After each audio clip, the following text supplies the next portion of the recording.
आमदार संजय केणेकरांनी खैरे आणि दानवेंवर निशाणा साधलाय। एकाच पक्षात राहून पाण्यासाठी आंदोलन करतात। राजकीय स्वार्थाने त्यांनी आंदोलन केल्याचा आरोप केणेकरांनी केलेला आहे।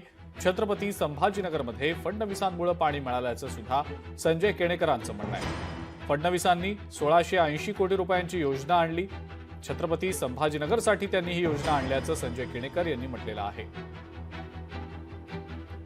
यांना आता दुसरा काहीच विषय नसल्यामुळं आणि त्यांनी जेव्हा म्हणलं लबाडांना पाणी द्या, ही इतकी लबाड आहेत। यांनीच जे पद्धतीने जल योजना आणली होती यांनीच डुबवली। खऱ्या अर्थानं या 1680 कोटी रुपये देवेंद्रजी फडणवीसांनी या जल योजनेला दिली।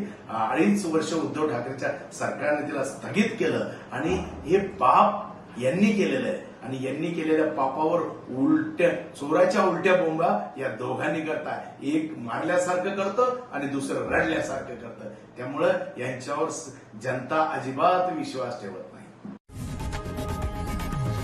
लोकशाही मराठी ऐका, पहा, जागरूक रहा।